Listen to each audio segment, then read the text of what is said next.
Way down in Missouri where I heard this melody, the old folks were humming, the banjos were strumming, so sweet and low. Mike Satterfield, A1 Bonds. What is it you want? We hold the bond on Jessup Dolly. He didn't show for court. That ain't no run.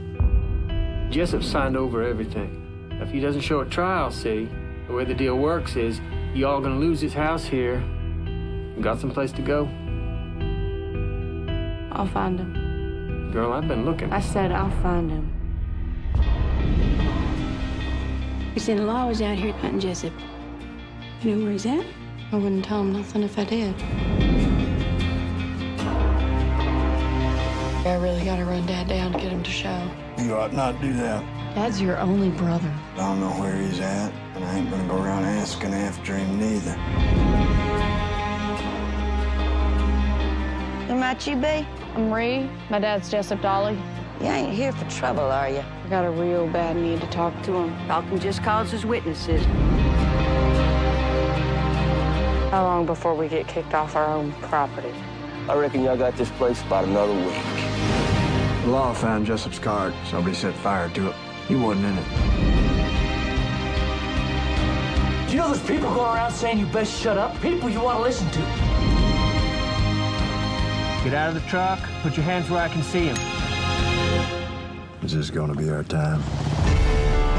There's stuff that you're gonna have to get over being scared of. Get off! Don't hurt my sister! Get in the house!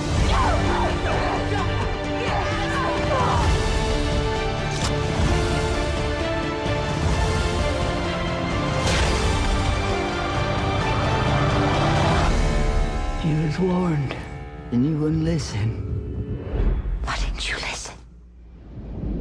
Hello, everyone, and welcome to our special bonus episode of Citizen Dame.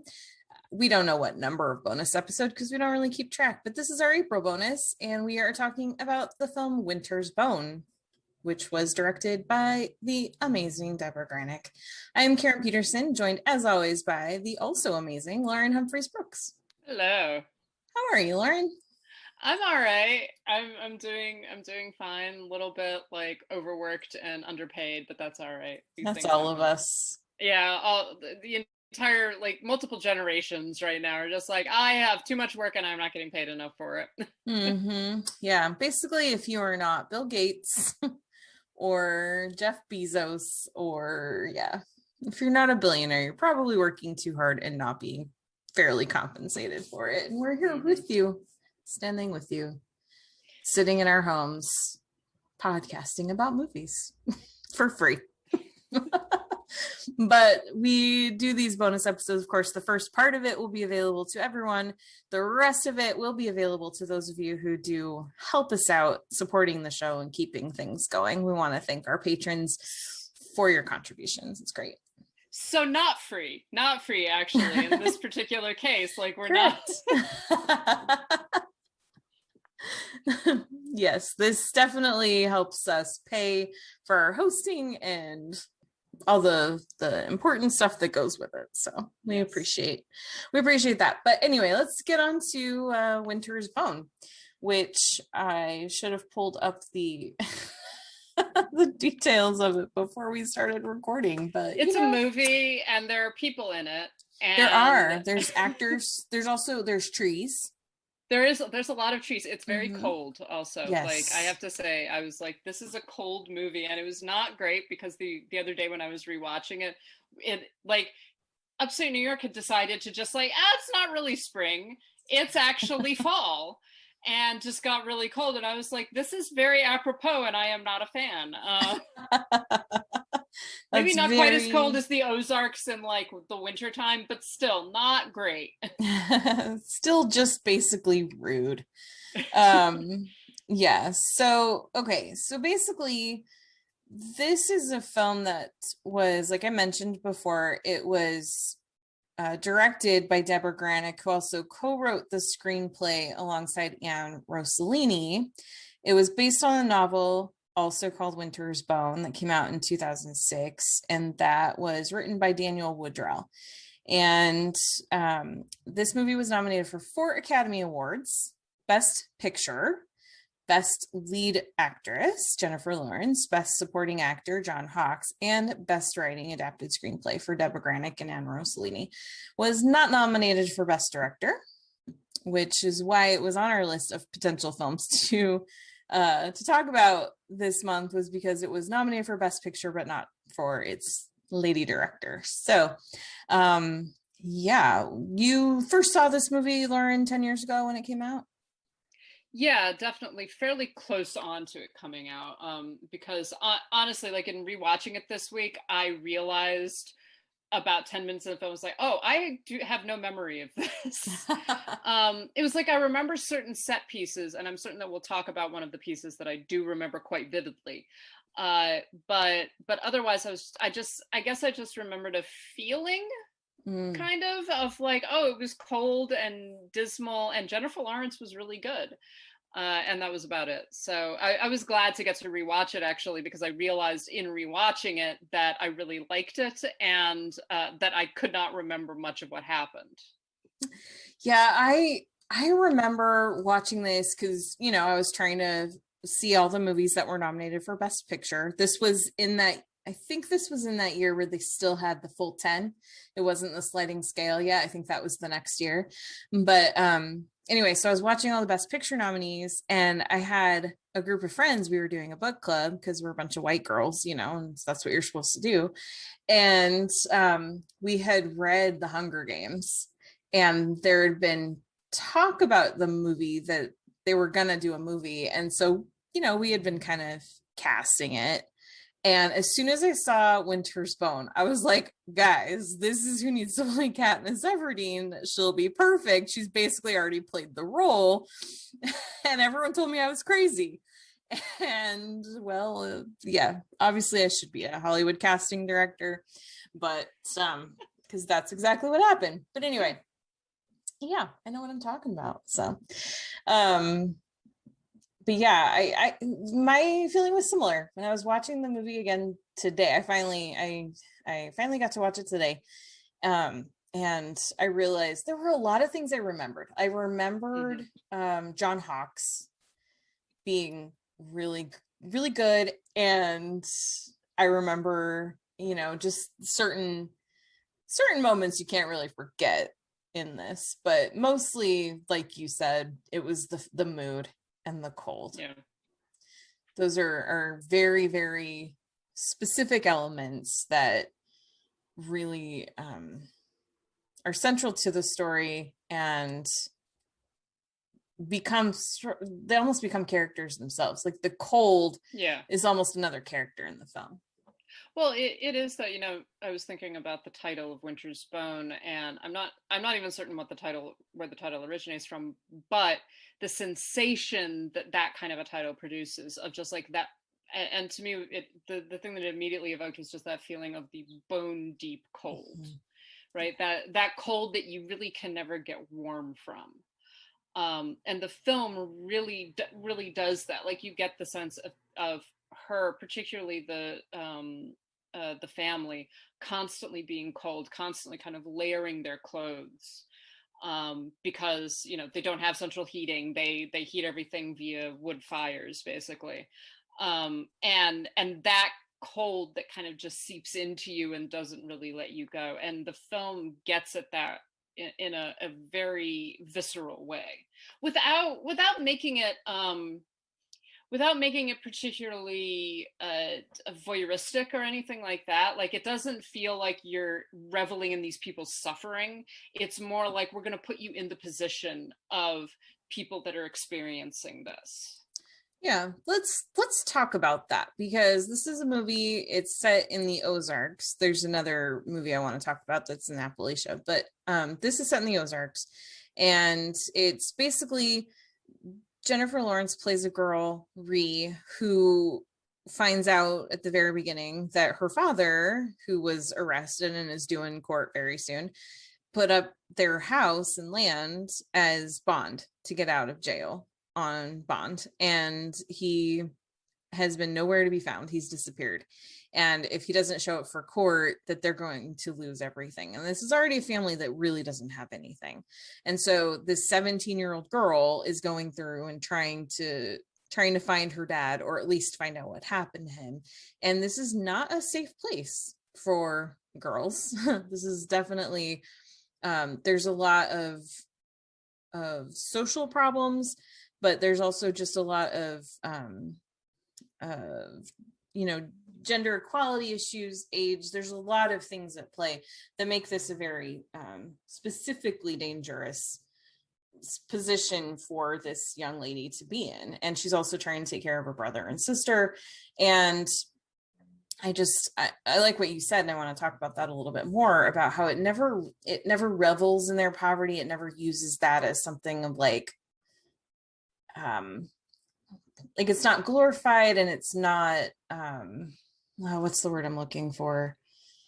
It's not, I mean, the idea that I had was that it's not really to be pitied, right? Yeah. The film doesn't treat it as something like, oh, look at these poor white trash, or anything like that are so sad and, riven with drugs and violence and all that kind of thing. It gets at, I think, the reality of the poverty. Mm-hmm. But also just the reality of the lives that they live as people, right? Not as people that are impoverished, or people that are from the Ozarks, people that are this or that, but that they're very much fully realized human beings. And I think that's where it begins to it was interesting, because actually the first time I saw this film, one of the things that troubled me a little bit about it was that I felt that there were places where it was edging close to essentially poverty porn, right? To kind of this Hollywood view of the way that poor people live. And particularly when you're talking about rural poverty and you're talking about these very isolated communities. And so there was that sense to me initially that it was somewhat voyeuristic. Rewatching it now, and this is many years later, I don't have that same sense, and maybe I have a better sensibility of what it means, or maybe my perspective has just changed. But there isn't that same sense, I think, as there is in some films where, we're kind of going to use poor people, and particularly rural poverty, as a way of uplifting the viewer, sort of being like, well, your life is better than this, or saying like, well, you can escape from this. These people can escape. Mm-hmm. There's not much of a sense that Ree or her brother or sister, etc., can really escape from it, but they can have a better life. And I think that's part of what she's trying to navigate. She's trying to protect them. She's trying to take care of her family, and she's doing it because there is no one else that can. Yeah, because her mother is there, but we hardly ever see her. She's mentally ill. I think the implication is that there's also a lot of drugs at play there, but you really never see or hear from her mom. And it's really just all her. And I think one of the really effective things that Granick does in making this just a very, making this really just feel like you're with Ree and you're going through her experience, and not looking on her to pity her, but to really just feel what she feels, is there are so many moments where like there will be people having a conversation about her or about her situation in another room, but the focus stays on her. And like sometimes she can kind of hear what they're saying, sometimes she really can't. You see like head shakes and nods and things like that, but the camera is always on her, and just really letting you feel her experiences and letting her process, and us then processing what's going on with her, like through her face, through her emotions, and frequently through her lack of reaction to things, because she's used to being dismissed. She's used to not getting what she needs or what she wants. Yeah, and she knows how to navigate this world. You get the definite sense that these are all people that she knows. And I mean, she even talks about the fact that she's related to most of them in some way. Yeah. And so these are people that she knows, that she has known for a while. And she understands the way that the society works, and she understands how to navigate it. She's also in a position where, like you say, she's a girl, right? She's a teenage girl. She's 17 years old. she doesn't have access to a lot of the areas and a lot of the spaces that she wants to have access to in order to find her father. And she's kind of trying to navigate all of this. And also, you know, there are several moments where she seems to acknowledge at a certain point, she's just like, he's dead. Like, she knows that. Mm-hmm. And the whole point is she just wants to know where he is, because if he is dead, then she can prove to the cops that she's dead, and she's not going to, that he's dead, and she's not going to lose the house and the land.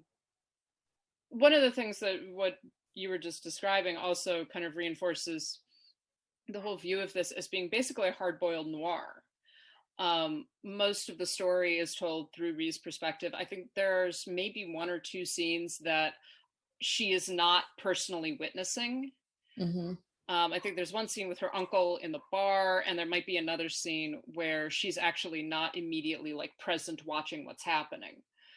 But other than that, it's all told, it's all focalized through her, it's all her perspective. So she acts as like this Philip Marlowe kind of detective who is moving throughout this landscape, who understands it, but is also to a certain degree an outsider because she's doing this kind of investigation.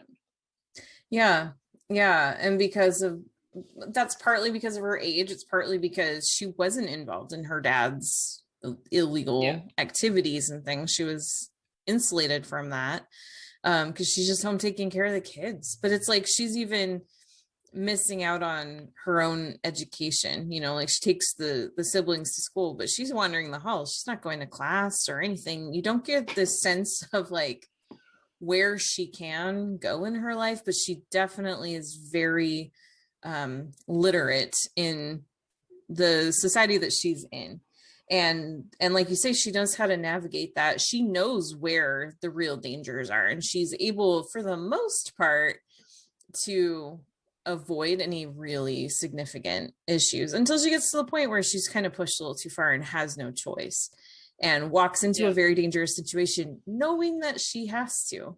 But yeah, I think that the comparison to noir is very apt, and I think that that's one of the things that makes this such a fascinating story. And I think that that's one of the things that makes Deborah Granick a really good writer and director, is that she knows how to use these different tropes from different genres in great effect. Because if this was just a sad movie about a poor girl trying to find her dad, it could have gone a lot of different ways, and many of them very wrong.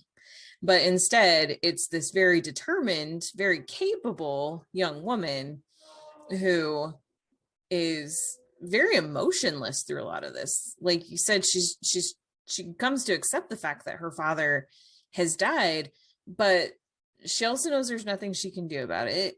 She knows probably on some level that she's honestly better off, because I mean, he put their house up as bond for his arrest on meth cooking, you know? So it's like, it's better off. And she never really gets a chance or even signifies that she necessarily wants to grieve. She just is a girl who's learned to just pick up and just keep moving on.